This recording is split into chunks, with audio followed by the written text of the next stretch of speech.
চিন্তা করেন মানুষ কতটা অমানুষ হয়ে গেছে। সেদিন দেখলাম ফেসবুকে একটা ভিডিও, একটা লোক একটা ছোট বাচ্চারে মাথার উপরে তুলে এভাবে আছাড় মারতেছে।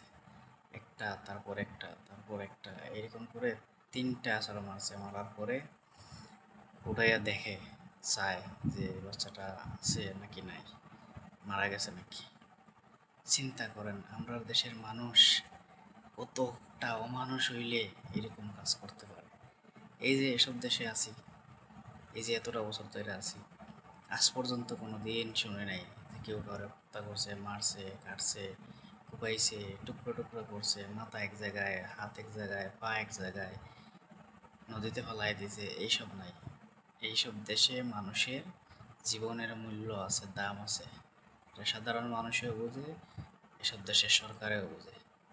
কিন্তু আমরা দেশ, আমরা দেশের মানুষ, আমরা বাঙালি জাতি, আমরা এমন এক জাতি, নিজেরে বাঙালি হিসেবে মানুষের কাছে পরিচয় দিতেও তো লজ্জা লাগে। সত্যি কথা যেটা, লজ্জা লাগে। যখন কেউ জিগায় ভাই বাড়ি কই,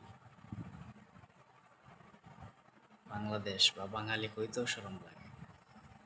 মানুষ জানে যে বাঙালি কতটা নিকৃষ্ট, কতটা অমানুষ। আর এখন তো ডিজিটাল যুগ, দুনিয়া ডিজিটাল। কোনো কিছু ঘটলেই মনে করেন মানুষ সাথে সাথে দেখে বা খবর পাইয়া যায় কোন জায়গায় কি হয়েছে না হয়েছে। এইরকম একটা পরিবেশ পরিস্থিতি তৈরি হয়েছে আমরা দেশে। এখন তো দেশে যাইতেই তো ভয় লাগে, কখন কে কারে কোন সময় মারিয়া লায়, মারি ফেলায় দে, কাটিয়া লায়, গুম করিয়া লায়, কোনো ঠিক নাই।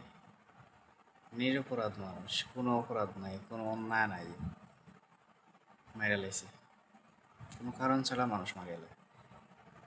আর আলহামদুলিল্লাহ দেশে যে সরকার আসছে, দেখতেছি কিচ্ছু বুঝি না, কোনো কিছুর বিচার নাই, কোনো কিচ্ছু নাই। শুধু খবরে শুনি এটা হয় ওইটা হয় ওইটা হয়, কিন্তু কিছুর গুলোতে কিছুই নাই। এই যে একটা মেয়ে কদিন আগে একটা নৃশংসভাবে মারছে, পুরো দেশে হই হুল্লোড় সৃষ্টি হয়ে গেছে। প্রধানমন্ত্রী না বলে গেছে, যাইয়া দেখিয়া কথা দিয়ে আইছে যে সর্বোচ্চ শাস্তি মৃত্যুদণ্ড হোক, এটা হে করব। কই, এখন আবার আইনজীবীর দাঁড়াই গেছে আসামের পক্ষে।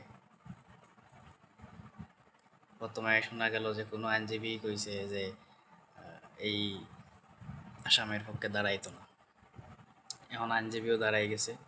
এখন ফাঁসির থেকে যাবজ্জীবন হয়ে যাইব বা হয়েই গেছে, এটা ধইরা নেওয়া যায়। তারপরে এখান থেকে কদিন পরে আবার জামিনে সে বাইরেও যাইব, বাইরে হইয়া আরো কয়েকদিন এইভাবে চলবো, চলার পরে হয়তো আরো কোনো একটা বড় ঘটনা ঘটাইব, আবার যাইব, আবার আইব। তো এটা কি বিচার হইল? এটা দৃষ্টান্ত যদি বিচার করতে পারতো, শাস্তি দিতে পারতো, তাহলে এটা দেখে মানুষ ভয় পাইতো। অন্য কোনো মানুষে অন্যায় অপরাধ করতে অন্তত একটু হইলেও ডরাইতো যে না, যদি ধরে নিয়ে যায় তাহলে ফাঁসি দিয়ে দিব, মৃত্যুদণ্ড দিব, বা আমার একটা বড় বিচার হইব, এই অন্যায়টা আমি করতাম না, বা এটা করা যাইতো না।